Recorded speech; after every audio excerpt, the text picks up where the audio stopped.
शहरों से तो ये परिवर्तन यात्रा गुजर रही है, मगर इस परिवर्तन यात्रा को गांव-गांव में लेकर जा रहे हैं।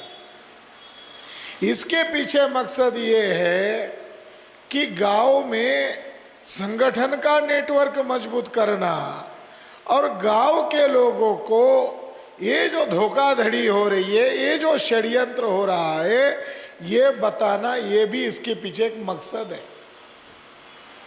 साथियों, जो पार्लियामेंट्री सिस्टम भारत ने स्वीकारी, जिसे लोकतांत्रिक पद्धति कहते हैं, आरएसएस और बीजेपी के लोग वास्तव में लोकतांत्रिक पद्धति को अमान्य करते हैं। उनके ही नेताओं के द्वारा या आरएसएस के ही वर्कर्स के द्वारा ये बयान संविधान को लेकर आता है कि ये संविधान विदेशी है, ये संविधान अंग्रेजों की नकल है। यानी जो आज सत्ता में बैठे हुए लोग हैं, ये संविधान की प्रति आम लोगों की धारणा गलत बना रहे हैं लगातार। यानी जो लोग संविधान को गाली देते हैं, जो लोग संविधान का अपमान करते हैं, यहाँ तक बीजेपी के कार्यकाल में संविधान की कॉपी दिल्ली में जलाई गई, तो वो लोग चुनाव प्रक्रिया न्यायपूर्ण तरीके से करेंगे, इस पर यकीन और विश्वास नहीं हो सकता। तो बाबा साहब अम्बेडकर ने उसी समय संविधान सभा में जवाब देते हुए कहा कि ये जो संविधान है, ये हमने किसी से नकल नहीं किया या हमने किसी से उधार नहीं लिया, बल्कि 2500 वर्ष पहले हमारे मूल निवासी लोग थे, इनकी 16 महाजनपद थे और 16 महाजनपदों के गण संघ थे। इसलिए भारत को हम क्या कह रहे हैं? रिपब्लिक स्टेट, गण संघ।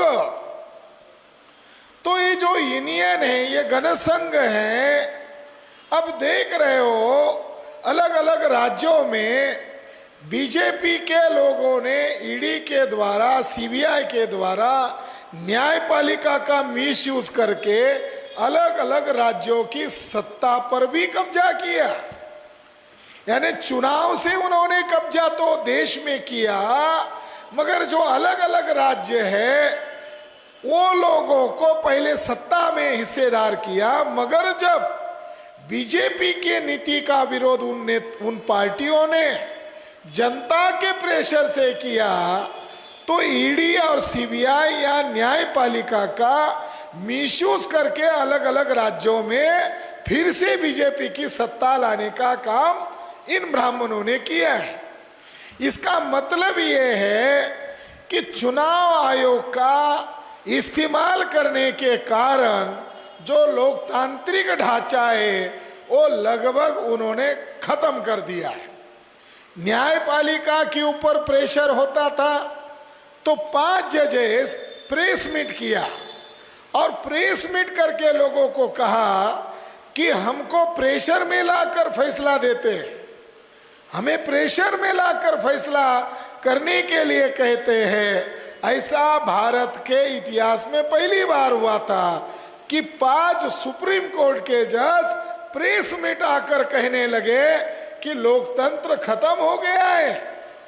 तो साथियों, ये लोकतांत्रिक व्यवस्था जो हमारे पुरखों ने लड़ झगड़ कर निर्माण की है, इसका बेनिफिट मूल निवासी बहुजनों को है।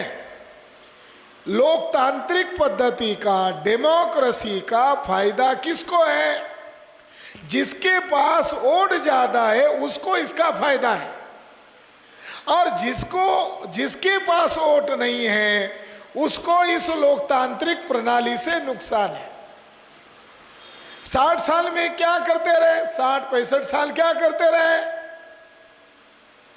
कांग्रेस लगातार सत्ता में रही और कांग्रेस की पॉलिसी, बीजेपी की पॉलिसी एक ही पॉलिसी, निजीकरण। आपत्ति है कांग्रेस को, कम्युनिस्ट पार्टी को आपत्ति है प्राइवेटाइजेशन? नहीं। शासक जाति ने अलग अलग चेहरे अपनाए और बहुजन समाज को गुमराह करके 5-5 राष्ट्रीय दल 3.5% वाले ब्राह्मणों ने निर्माण किए और डेमोक्रेटिक सिस्टम पर कब्जा किया।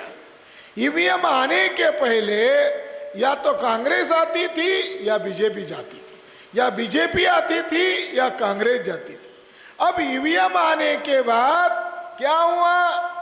2 बार कांग्रेस ने ईवीएम घोटाला किया, 2004, 2009। ये घोटाला सुब्रमण्यम स्वामी ने डॉक्यूमेंट्री एविडेंस के आधार पर सुप्रीम कोर्ट में प्रूव कर दिया कि कांग्रेस चुनाव आयोग के द्वारा घोटाला किया गया है। तो चुनाव आयोग अगर घोटाला करने में है तो चुनाव आयोग को क्या पनिशमेंट दिया न्यायपालिका ने? मान्य किया कि ईवीएम मशीन में घोटाला होता है। तो घोटाला किसने किया? कांग्रेस ने किया।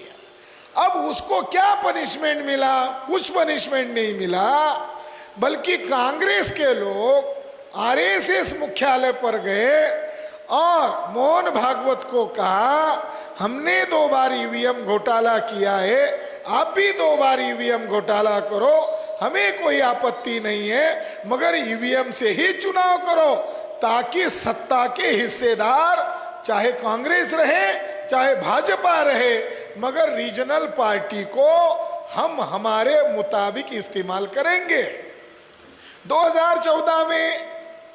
2013 में सुप्रीम कोर्ट का फैसला आया, 8 अक्टूबर 2013। सुप्रीम कोर्ट मान्य कर रहा है ईवीएम मशीन से फ्री फेयर ट्रांसपेरेंट चुनाव नहीं हो सकता। तो मान्य कर रहे हैं कि ईवीएम मशीन से घोटाला 100% संभव है।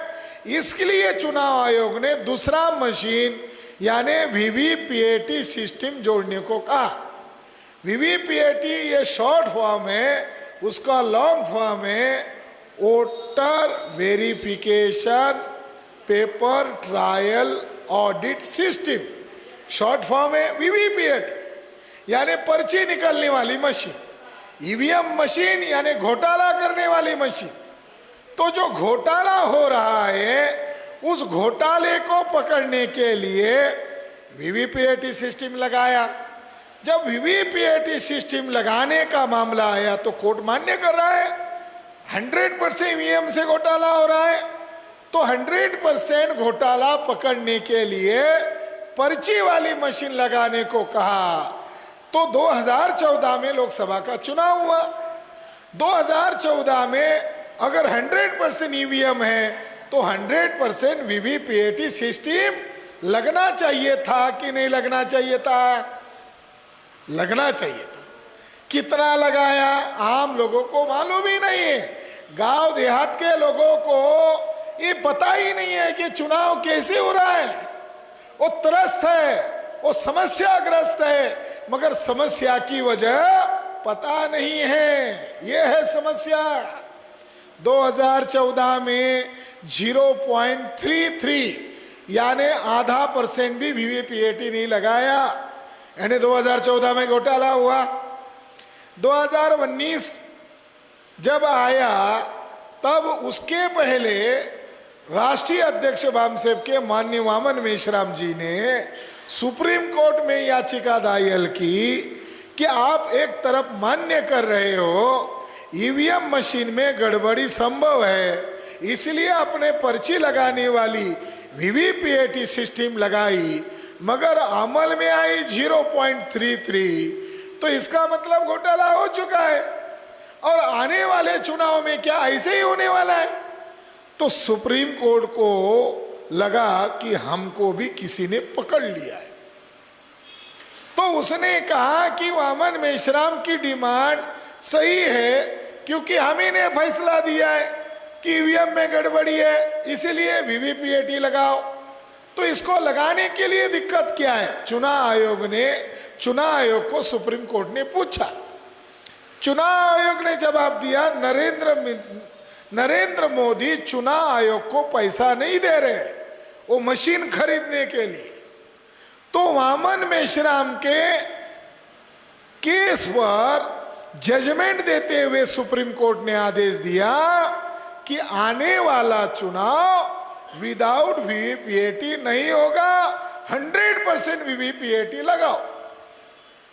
जैसे 8 अक्टूबर 2013 का फैसला मीडिया ने सार्वजनिक नहीं किया, उसको इशू नहीं बनाया, चर्चा का मुद्दा नहीं बनाया, उसी तरह 24 अप्रैल 2017 का जो जजमेंट आया उसको भी मीडिया ने दबा दिया। यानी डबल बदमाशी की।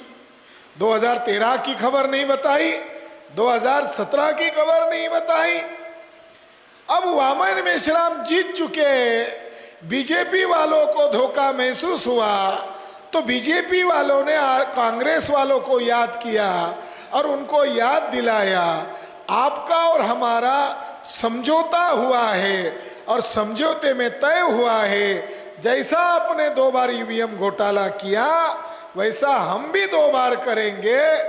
मगर अब वामन मेश्राम के कारण 2019 का चुनाव, ये जो पर्ची लगने के कारण बीजेपी जीतना संभव नहीं है, क्योंकि सुप्रीम कोर्ट का आदेश है, पालन करना पड़ेगा। तो उन्होंने कहा अब क्या करें, हम क्या करें? तो उन्होंने कहा कि आप लोग बाहर जाकर नाटक करो और हम जज को मैनेज करते हैं, आप डिमांड करो कि वीवीपीएटी लगाओ जो आदेश दिया है, मगर 50% गिनती करो, मिलान करो। षड्यंत्र समझ में आ रहा है? यानी उनको किसी ने पकड़ा, कांग्रेस ने नहीं पकड़ा, हम लोगों ने पकड़ा। जब हम लोगों ने पकड़ा तो बीजेपी की जो ब्राह्मण पार्टी है वो कांग्रेस के ब्राह्मणों को कह रही है कि आने वाले समय में अगर ये मशीन लग जाती है तो ब्राह्मण का जीतना संभव नहीं है, बैकवर्ड का जितना संभव है ब्राह्मण का जितना संभव नहीं है। तो इसके लिए कांग्रेस के लोगों ने योजना बनाकर अभिषेक मनु सिंघवी के द्वारा सुप्रीम कोर्ट में केस दायर की। मामला बीजेपी का था, जबकि ऑलरेडी केस जीत चुके हैं वामन मेश्राम। ये केस का अकेले वामन मेश्राम की केस नहीं है, समस्त भारत के लिए, समस्त वोटर के लिए जीती हुई केस थी। कांग्रेस वाले लोग सुप्रीम कोर्ट गए और अभिषेक मनु सिंघवी ब्राह्मण, इसने कोर्ट के सामने डिमांड रखी कि जितनी वीवीपीएटी लगाएंगे उसमें से 50% गिनती या मिलान किया जाए। यानी वामन मेश्राम के जजमेंट को ध्यान में रखकर ब्राह्मणों ने दूसरा जजमेंट बनाने की भूमिका शुरू की और जज ने भी 2% मिलान करने का ऑर्डर दिया। जबकि इसके पहले वामन मेश्राम जी के जजमेंट में 100% गिनती करने का ऑर्डर दिया। इसके बावजूद दूसरा जज पहले वाले जज के खिलाफ कैसे फैसला दे रहा है? ये कितना बड़ा क्राइम हो रहा है। चुनाव आयोग के द्वारा तो क्राइम हो ही रहा है, मगर सबसे बड़ा राष्ट्रद्रोही क्राइम न्यायपालिका के द्वारा हो रहा है कि वो अपने ही जज के द्वारा दिए गए फैसले के खिलाफ दूसरा फैसला दिया। और उसके लिए उन्होंने भूमिका बनाई कि जस्टिस गोगोई है, सर न्यायाधीश जस्टिस गोगोई। अब गोगोई के ऊपर एक महिला ने आरोप लगाया कि जज साहब ने मेरी छेड़छानी की। जज साहब के ऊपर एक महिला ने आरोप लगाया कि जज साहब ने मेरी छेड़छानी की। जज की इंक्वायरी बिठाई, जस्टिस बोबड़े जो दूसरे नंबर का जज है उसने उसको क्लीन चिट दिया और जस्टिस पटनायक जो तीसरे नंबर का जज है उसने उस महिला की इंक्वायरी की। दोनों जजेस ने आरोपी को भी क्लीन चिट दिया और जिसके ऊपर आरोप लगाया उसको भी क्लीन चिट दिया। इसका मतलब है जस्टिस बोबड़े के द्वारा आरएसएस ने जस्टिस गोगोई को समझाया, तुम्हें अगर शुद्ध चरित्र का सर्टिफिकेट चाहिए तो हमें जैसा ईवीएम को लेकर फैसला चाहिए वैसा फैसला तुम्हें देना होगा। ऐसा ही हुआ और इसके बदले में जस्टिस गोगोई को रिटायरमेंट के बाद राज्यसभा का सीट मिला। कौन कौन क्राइम कर रहा है? मीडिया क्राइम कर रहा है, भारतीय प्रजा को बता नहीं रहा है। दूसरा, चुनाव आयोग इसमें डायरेक्ट इन्वॉल्व है, वो शासक जाति का पार्ट पार्सल है, वो संविधान के प्रिंसिपल को खत्म करते हुए ब्राह्मणों को मदद कर रहा है चुनाव आयोग। तीसरा, न्यायपालिका इस षड्यंत्र में शामिल है। इस और जो विपक्ष है, जय कांग्रेस के लोग इकट्ठा आ गए, खबर आ गई पटना में, अलग अलग दल के लोग इकट्ठा आ गए और लालू यादव जी राहुल गांधी को सलाह दे रहे हैं कि राहुल जी आपकी उम्र बीतती जा रही है, खत्म हो रही है, जरा शादी कर लो।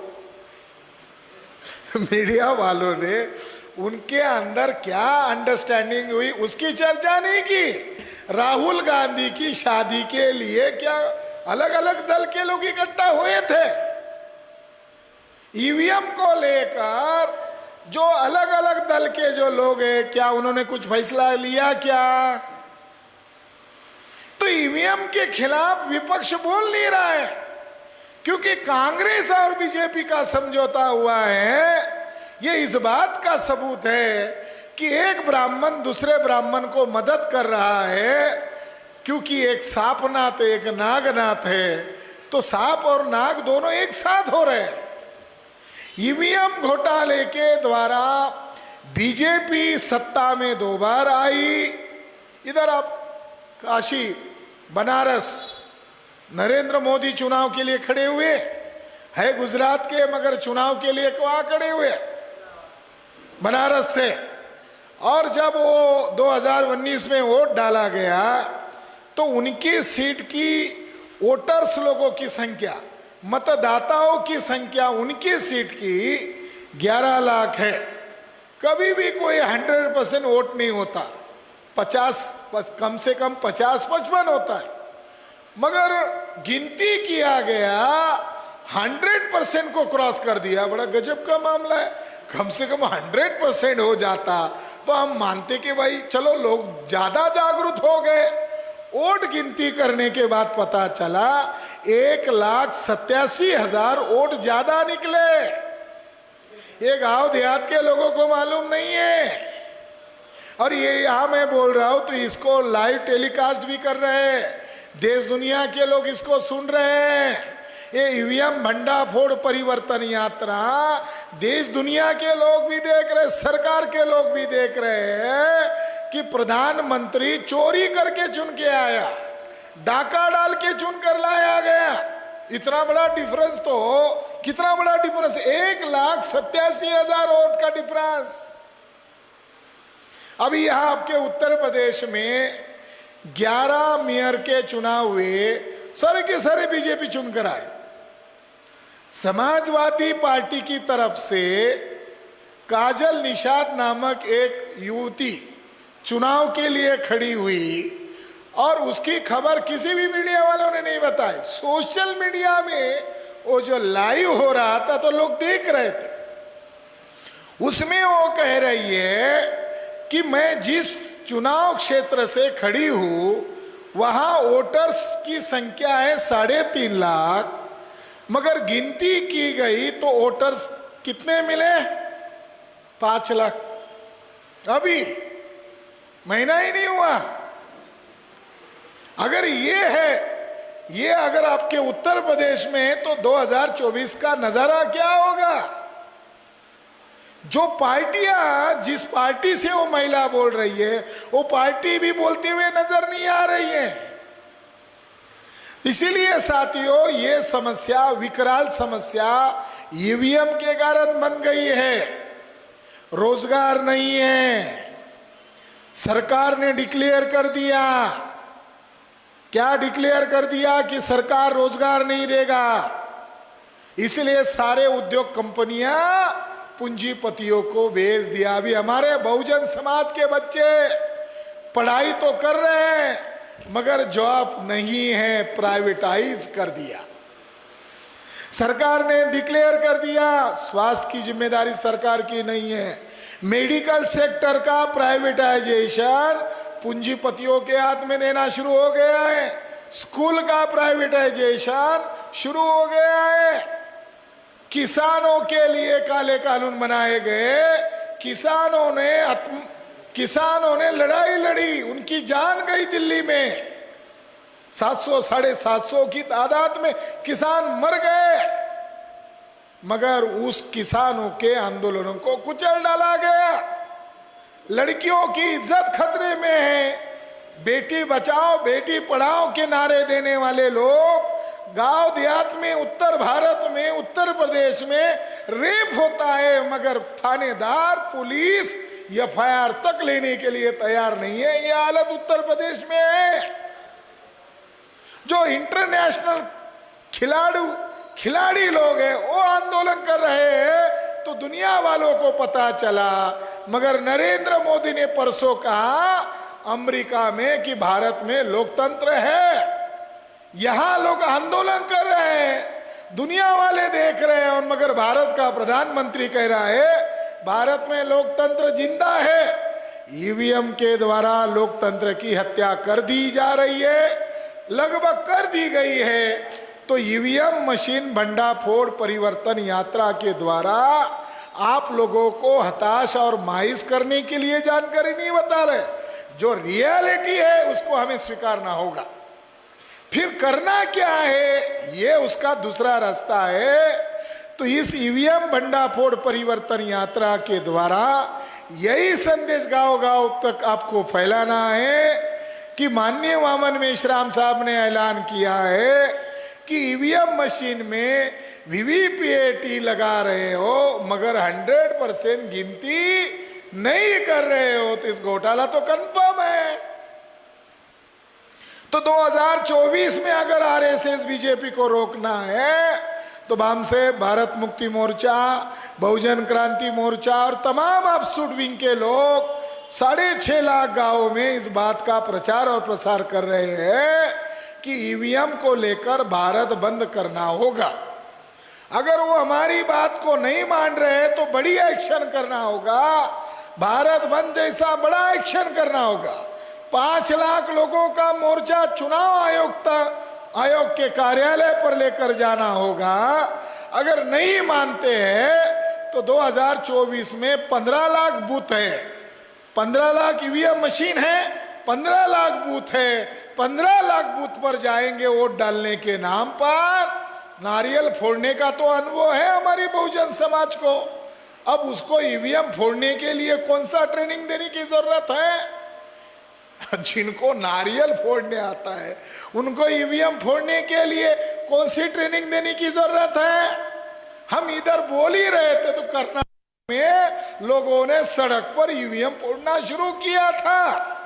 तो 2024 में अगर गड़बड़ी करेंगे, भारत बंद करने के बावजूद नहीं मानेंगे, तो 2024 में ईवीएम फोड़ना होगा तो चुनाव होगा क्या? चुनाव तो निरस्त हो जाएगा। तो ये जो बड़ा एक्शन करने का मामला है तो जनता को जागरूक किए बगैर ये संभव नहीं है। जनता की लड़ाई है, जनता को बताना होगा, और इसके लिए माननीय वामन मेश्राम साहब रात दिन इस बड़े राष्ट्रव्यापी आंदोलन की तैयारी कर रहे हैं। कुछ लोगों को डर लगता है कि ईवीएम मशीन फोड़ने के बाद जेल होगा। कुछ लोगों ने, पढ़े लिखे लोगों ने, बड़े अधिकारियों ने कहा अरे मेश्राम साहब ईवीएम फोड़ने से आपके लोगों को जेल होगा।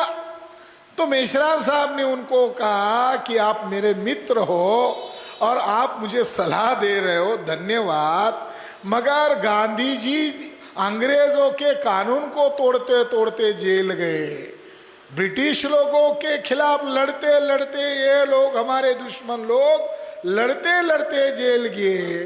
वो जेल जाते जाते छोटे हो गए कि महान हो गए? अगर वो जेल जाते जाते महान हो गए तो हम कहाँ छोटे होने वाले?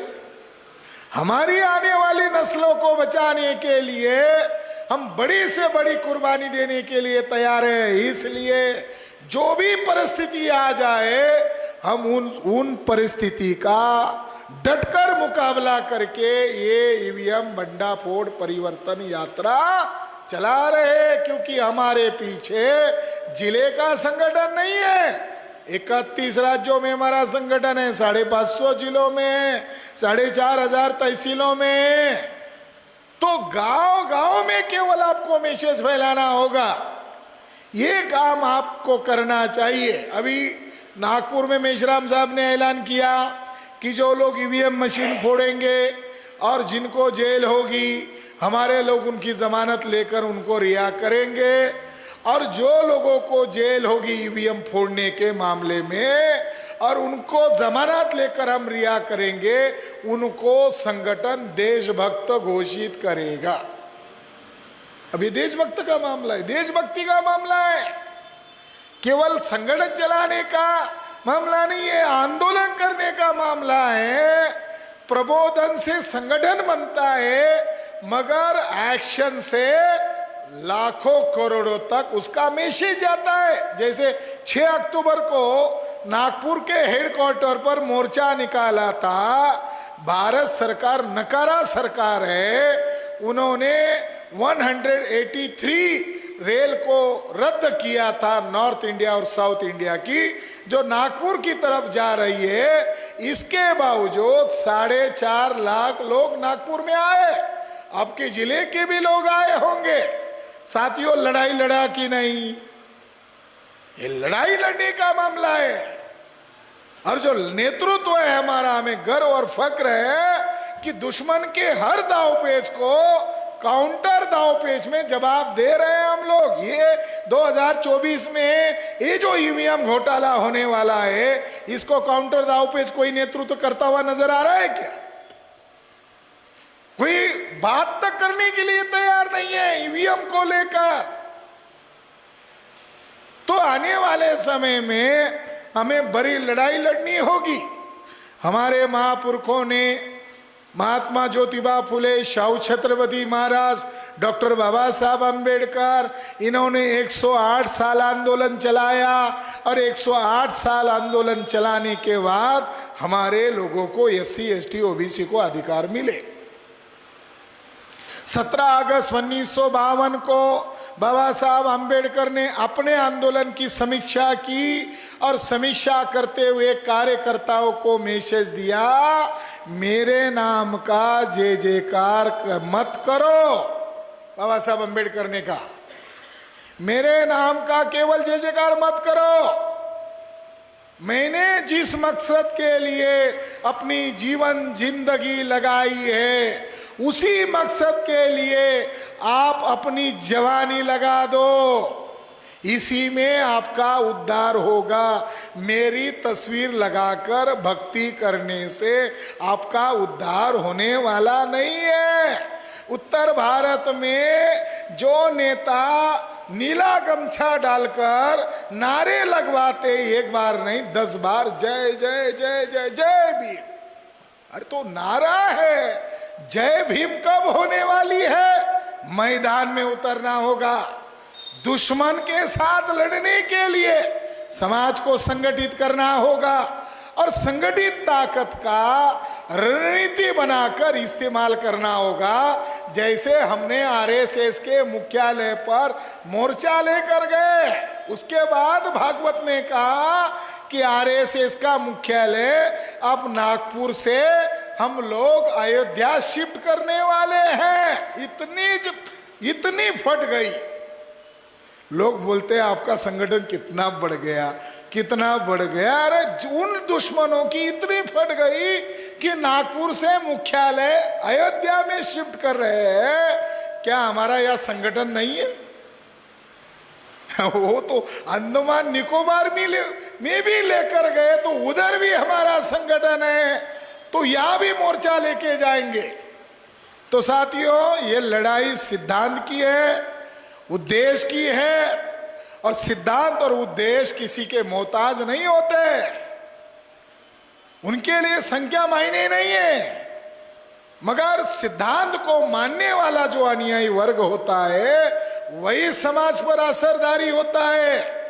तो आप गांव गांव में ईवीएम भंडाफोड़ परिवर्तन यात्रा का जो संदेश आपको, जो जानकारी आपको दी गई है, आप अपने जिले के लोगों की मीटिंग बुलाकर आपके जिले में, बदायूं जिले में डेली का कार्यक्रम बनाओ, और हर गांव में घंटा 2 घंटा ईवीएम की षड्यंत्र, ईवीएम का साजिश लोगों को